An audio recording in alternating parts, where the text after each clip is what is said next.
Done.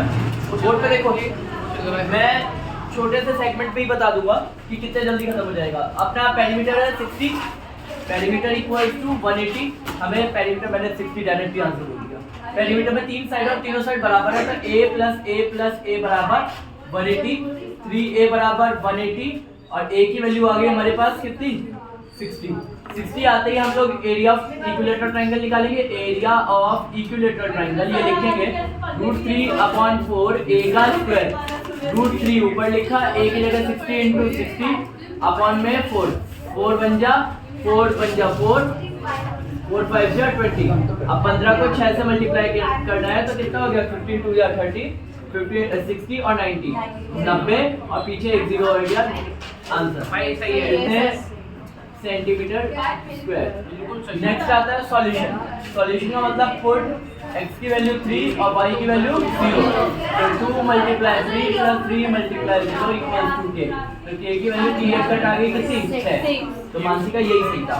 फिर हमें AOC निकालना पड़ेगा। पहले AOC की जगह 60 + 3 जो हमें क्लियर कट मिल जाए कितना 90। फिर हम लिखेंगे एंगल ADC हाफ होगा एंगल AOC का, AOC।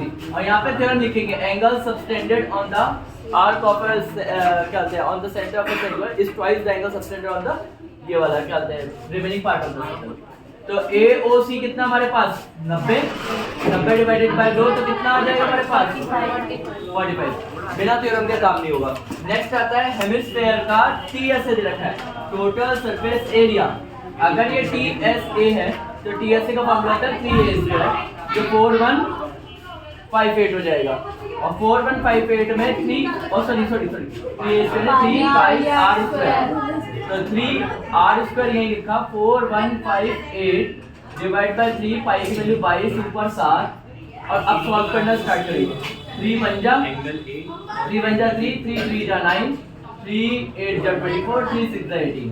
फिर काटा 2 से 2 11 जा 2 से काटा 2 6 जा 12 2 9 जा 18 2 3 जा 11 से काटा 11 6 जा 66 11 3 जा 33 63 और 7 63 × 7 63 के फैक्टर करें 63 अपना आया 3 × 3 × 7 और एक 7 और है। स्क्वायर हटा तो क्या छट जाएगा बच्चों 3 का 7 का पेयर बना तो 3 7 जा 21। मगर ये तो रेडियस हो गई और हमसे पूछा क्या है तो डायमीटर इक्वल्स टू 2 × r तो 2 × 21। तो r आने के बाद कितना आ गया 42 हमारा सेंटीमीटर है तो सेंटीमीटर में।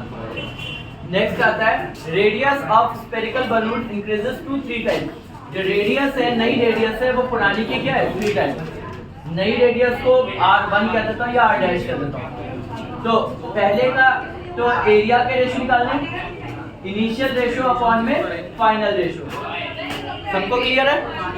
इनिशियल जो है किसका बलून का ना तो 4πr² और नया रेशो 4πr² मगर किसका स्क्वायर डैश का स्क्वायर। r' कितना है आपका 3r 4 से 4 पाई से पाई 4 और 4 पाई से पाई कैंसिल r का स्क्वायर अपॉन में r' कितना डला 3r।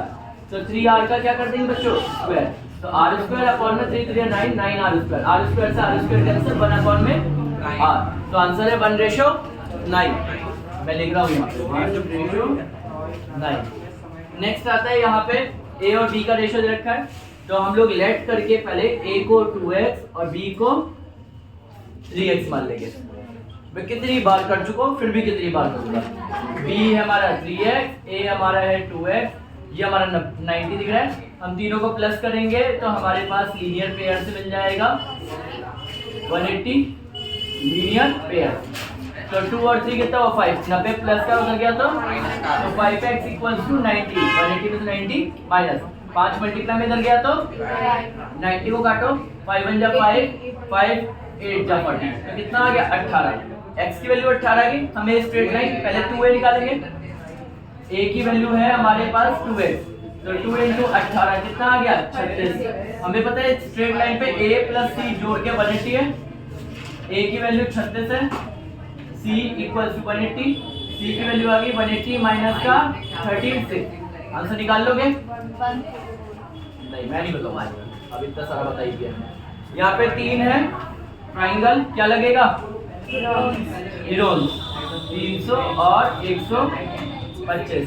तीनों में हीरोन्स लग के पहले एस लगाओगे, फिर हीरोन्स से लगाओगे, फिर जो भी एरिया आएगा उसे कितने से मल्टीप्लाई करोगे? 2 रुपए से। तो रुपीस में आंसर आ जाएगा और आपका फाइनल आंसर आ जाएगा। फॉर्मेट दे रहा हूँ, करना अपने आप। यहाँ पे 2 ट्राइंगल है, इन दोनों ट्राइंगलों में क्लियर कट देखो, AC बराबर है AD के, ये एंगल बराबर है इसके, और तीसरी एक ऐसी चीज जो दोनों में कौन है? कॉमन। तो ये हो गया SA कॉन्ग्रुएंसी क्लियर कट।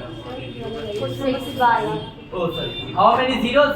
जिसकी जितनी पावर उतने जीरोस। आंसर है MCQ में छोटा क्वेश्चन भी था, MCQ में सारे बड़े नहीं थे। जितनी पावर होती है उतने जीरोस किसी भी पॉलीनोमियल के। उसने जीरोस क्या है ये नहीं पूछा, जीरोस का मतलब सॉल्यूशन, कितने आंसर होंगे। तो इसके कितने आंसर होंगे? 2, क्योंकि इसकी मैक्सिमम पावर 2 है। 3 पावर होती तो 3 होते, 1 पावर होती तो 1 जीरो होता। समझ में आया? All done?